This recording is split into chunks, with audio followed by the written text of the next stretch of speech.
छत्तीसगढ़ में आखिरकार अपराध के आंकड़े क्या हैं? सुशासन सरकार के आने के बाद, विष्णुदेव साय जी की सरकार आने के बाद कानून व्यवस्था में बड़ी कड़ाई हो गई है, अपराध घट गए हैं, अपराधियों में कानून का डर हो गया है, या आंकड़े कुछ और ही चुगली कर रहे हैं, कुछ और ही बता रहे हैं? विधानसभा में एक प्रश्न लगा और उस प्रश्न के जवाब में सरकार ने आंकड़े दिए। वो आंकड़े चौंकाने वाले हैं। डरावना तो नहीं कह सकता, मगर हाँ उस सीमा को छूते हैं। क्या पूरा मसला है, कौन सा सवाल है, सरकार का जवाब क्या था और आंकड़े क्या चुगली कर रहे हैं, यही बताने हाजिर हुआ हूँ। नमस्ते, मेरा नाम है याज्ञवल्क। छत्तीसगढ़ की विधानसभा में एक प्रश्न खरसिया के विधायक उमेश नंद कुमार पटेल ने सरकार से किया। उन्होंने पूछा कि बताइए कि हत्या, लूटपाट और अपहरण के कितने मामले 2 साल में दर्ज हुए हैं। ये प्रश्न अतारांकित था। तो अतारांकित क्या है? अतारांकित वो होता है कि प्रश्न जब विधायक लगाते हैं तो उसकी 2 स्थितियां बनती हैं। एक को कहते हैं तारांकित, एक को कहते हैं अतारांकित। तारांकित प्रश्न वो प्रश्न होते हैं जो सदन में पूछे जाएंगे, सरकार उस पर जवाब देगी। अतारांकित वो प्रश्न होते हैं कि प्रश्न दर्ज होगा, सरकार उस पर लिखित जवाब देगी, वो अतारांकित। तो उमेश नंद कुमार पटेल का प्रश्न था कि 2 साल में छत्तीसगढ़ में हत्या, लूटपाट, अपहरण के कितने आंकड़े हैं, क्या आंकड़ा है इसका।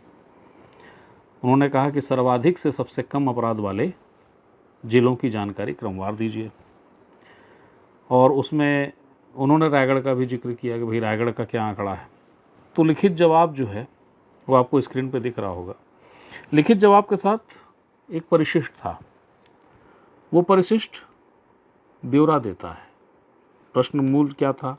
प्रश्न था कि हत्या, लूटपाट और अपहरण के कितने मामले दर्ज हैं, और उसकी लिस्ट दीजिए क्रमवार तरीके से कि कितना, किस शहर में कितना अपराध है राज्य के।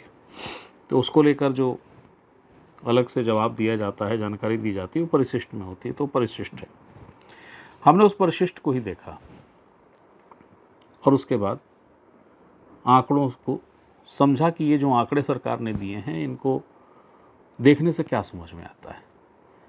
तो जो समझ में आया वो, जैसा मैंने कहा कि डराता नहीं है पर चौंकाता है। वो आंकड़े क्या हैं आगे देखिए।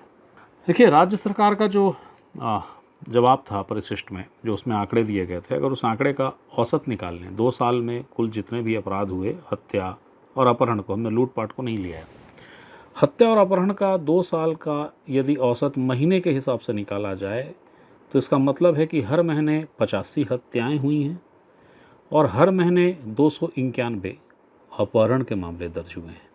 राज्य में कुल जो हत्या की वारदात 2 साल में हुई है ना, वो है 2032। लूटपाट की घटना 802 है।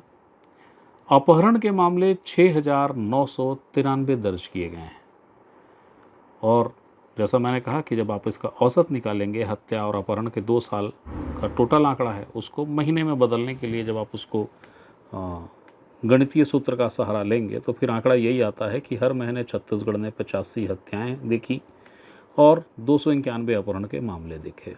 अब सरकार ने जो जवाब दिया है उसमें टॉप 10 शहर अपराध के मामले में कौन से हैं, बढ़ते नहीं, तब सबसे ऊपर कौन, सबसे नीचे कौन। तो 33 जिले हैं राज्य में, और अपराध के आंकड़ों के हिसाब से जो टॉप 10 लिस्ट तैयार की हमने, उसकी सूची स्क्रीन पे आपको दिखेगा, मैं बोल भी दे रहा हूँ। पहले नंबर पे है रायपुर, दूसरे पे है बिलासपुर, तीसरे पे है दुर्ग, चौथे पे है कोरबा, 5वें में जांजगीर चांपा, 6वें में बलौदा बाजार, 7वें में रायगढ़, 8वें में सरगुजा, 9वें में महासमुंद और 10वें में जशपुर। जशपुर मुख्यमंत्री विष्णुदेव साय जी का गृह जिला। अब रायपुर नंबर 1 क्यों है? आंकड़ा है इसलिए नंबर 1 है। आंकड़ा क्या है? तो आंकड़ा ये है कि बीते 2 साल में रायपुर में 170 मामले दर्ज हुए हत्या के, लूटपाट के 143 और अपहरण के 1079। ये मामले रायपुर में दर्ज किए गए हैं। अब इसका यदि आप औसत निकालेंगे तो औसत क्या है कि रायपुर में हर महीने 7 हत्या हुई और 45 अपहरण के मामले दर्ज किए गए। रायपुर आप सभी जानते हैं छत्तीसगढ़ की राजधानी है। इन आंकड़ों के साथ, जबकि सरकार ने ही बताया, तो लगा कि उमेश पटेल जी से भी पूछा जाए कि सरकार के इस जवाब से आप कितने संतुष्ट हैं, या आपको लगता है कि इसमें कुछ चीज़ें छुपा तो नहीं दी गई हैं, संतुष्ट हैं नहीं हैं। उमेश पटेल जी से जो बातचीत हुई दूरभाष पे, वो यहाँ है, देखिए। आपने विधानसभा में जिस दिन गृह विभाग का प्रश्न लगा था, उस दिन एक प्रश्न लगाया था तारांकित। आपने आंकड़ों जी से जानकारी मांगी कि 2 साल की जो समयावधि है उसमें अपराध का आंकड़ा बताइए, और जी उसका जो जवाब आया है, वो जवाब, उसकी जो मतलब विभीषिका है, वो बड़ी चौंकाने वाली है। अगर उस पर हम जाएं तो इसका मतलब ये है कि बीते 2 साल में हर महीने 291 अपहरण के मामले हुए हैं और हर महीने 85 हत्या हुई है। जी इस हाँ जवाब को देखते हुए उमेश, आप क्या कहना चाहेंगे? जी। जवाब से ये स्पष्ट है कि जो सरकार का दावा है कि हमने लॉ एंड ऑर्डर को मेंटेन किया है, अच्छा किया है, बेहतर किया है, वो ये आंकड़ा उसको पूरी तरीके से धूमिल करती है। जिस तरह से आप मतलब जो रिकॉर्ड, सरकारी रिकॉर्ड है, मैं तो उस रिकॉर्ड को अभी जोड़ ही नहीं रहा हूँ जो पुलिस रिपोर्ट में नहीं है। जी। लेकिन जो पुलिस रिपोर्ट में है वो भी बहुत ज्यादा है। पिछले 2 साल में हम लोग ये महसूस कर रहे हैं कि अपराध लगातार बढ़ रहा है। जी। तो मैं तो वही जानना चाह रहा था कि पुलिस रिकॉर्ड में इनका क्या स्थिति है। तो पुलिस रिकॉर्ड में भी इनकी स्थिति वही है। जी। लॉ एंड ऑर्डर की हालत बहुत खराब है। हत्याएं हो रही हैं, बलात्कार हो रहा है, लोगों का अपहरण हो रहा है। जो चीज हमने इससे पहले नहीं देखा था, वो सारी चीजें इस बार देखने को मिल रहा है। अब आप ये बताइए कि अगर आपको ये दृश्य देखने को मिले छत्तीसगढ़ में जी। कि एसडीएम दौड़ रहा है और पब्लिक उसको मारने के लिए दौड़ा रही है, जी। एक एडिशनल स्पीकर रैंक का महिलाओं से पिट रही है, जी। ये दृश्य तो हमने देखा ही नहीं था अपने उसमें कभी। तो पुलिस विभाग के प्रति कितना आक्रोश है लोगों के अंदर में, ये 2 दृश्य दिखा देते हैं। प्रशासन के खिलाफ, शासन के खिलाफ कितना आक्रोश है लोगों को लिए। देखिए, आपको अगर कोई एसडीएम अधिकारी को भगा रहा है, कोई एडिशनल एसपी को मार रहा है, बलौदा बाजार की बड़ी घटना होती है, रायपुर में दिन दहाड़े गैंग वॉर हो रहा है, कोई बाहर के लोग यहाँ आके गन से हत्या करने का प्रयास कर रहे हैं, हत्या कर रहे हैं, जी। इस तरह की चीजें हमने देखी नहीं थी। और जो ये हो रहा है, इससे ये स्पष्ट है कि सरकार पूरी तरीके से विफल है लॉ एंड ऑर्डर मेंटेन करने में और लोगों को न्याय दिलाने में। जो लोगों का गुस्सा देखने को मिल रहा है, वो इसलिए देखने को मिल रहा है क्योंकि लोगों को न्याय नहीं मिल रहा है। जी। जी उमेश, आपका जो गृह जिला है रायगढ़, हाँ वो 7वें नंबर पे, जब हम टॉप 10 को देख रहे थे तो उसमें रायपुर नंबर 1 पे था, और रायपुर के बाद जो क्रमशः करके नीचे जाएं तो टॉप 10 देखें तो 10वें नंबर पे जशपुर है, जो मुख्यमंत्री हाँ का खुद का गृह जिला है।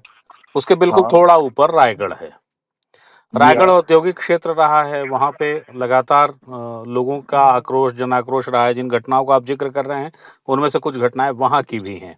हम्म। वहाँ पे अपराध का बढ़ना क्या औद्योगिकीकरण का परिणाम मानते हैं आप? रायगढ़ की नहीं, बात करूँ। औद्योगिकीकरण तो आज नहीं हुआ है ना।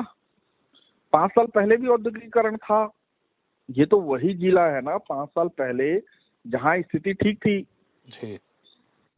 इवन मैं तो ये भी बोलूंगा कि पूर्व की भाजपा सरकार में भी स्थिति बेहतर थी। ओके। ऐसी स्थिति नहीं थी। कांग्रेस के टाइम में भी ठीक थी। इस बार स्थिति ऐसा लग रहा है जैसे लोगों के कंट्रोल से निकल चुका है, हाथ से निकल चुका है। ये पहली बार आउट ऑफ कंट्रोल लग रहा है चीजें। आप सुशासन सरकार के सुशासन पर सवाल उठा रहे हैं, लेकिन मुझे क्या खुलकर ये बताना चाहेंगे, इसमें फेलियरिटी आप मुख्यमंत्री की मानते हैं या गृह मंत्री की? दोनों की। मुख्यमंत्री तो हर चीज के लिए जिम्मेदार हैं क्योंकि वो मुखिया है, जी। और गृह मंत्री इसलिए जिम्मेदार हैं क्योंकि इस विभाग का भार उनके हाथ में है। तो ये दोनों का संयुक्त रूप से फेलियर है, संयुक्त रूप से फेलियर है कि इतना अपराध का ग्राफ बढ़ते जा रहा है। तो ये थे उमेश नंद कुमार पटेल, खरसिया के विधायक, जो बता रहे थे कि वो बात है भी प्रचलन में आती है कि कई रिपोर्ट ऐसी होती है जिसे दर्ज नहीं किया जाता। हालांकि सुशासन सरकार ये कहती है कि कोई भी शिकायत होगी उस पर एफआईआर की जाए, इसके निर्देश हैं। मगर सार ये है कि जो आंकड़े हैं ना, जो दर्ज आंकड़े हैं जिन पे एफआईआर हुई है, वो आंकड़े क्या नागरिकों को सुरक्षा का भाव दिलाने के लिए बेहतर हैं, या पुलिसिंग को और सख्त करने की ज़रूरत है? हत्या को लेकर कहा जाता है कि आवेश में हुआ तात्कालिक घटनाक्रम होता है, हत्या पर उतना नियंत्रण नहीं हो सकता। लेकिन हत्या में यदि बार बार प्रयुक्त होने वाले हथियारों में छुरा बार बार प्रयोग हो तो फिर सवाल उठेगा कि ये छुरेबाजी क्यों हो रही है, इस पर अंकुश क्यों नहीं लग रहा। अपहरण का मामला गौरतलब है, इतने अपहरण, हालांकि इसमें कुछ मामले घर से स्वेच्छा से भागने के भी हैं, मगर फिर भी ये आंकड़े बेहतर नहीं हैं। उम्मीद की जानी चाहिए कि गृह मंत्री विजय शर्मा क्लिष्ट हिंदी बोलते हैं, मगर इस क्लिष्ट समस्या को सरलता से किसी बेहतर आंकड़े तक पहुंचा पाएंगे, बगैर इस आरोप के कि पुलिस अब आंकड़े छुपाने के लिए एफआईआर ही दर्ज नहीं करती। एक अच्छे नागरिक के रूप में ये कामना की जानी चाहिए, वही मैं कर रहा हूँ, उम्मीद है आप भी करेंगे। तो एक सूचना थी, एक जानकारी जो आपको देनी ज़रूरी थी, क्योंकि हर सूचना और जानकारी पे अधिकार सिर्फ आपका है, मैं सिर्फ माध्यम हूँ। फिर कोई सूचना हो, फिर कोई जानकारी आए, वो देने आपके सामने फिर हाजिर होऊंगा। तब तक के लिए प्रणाम।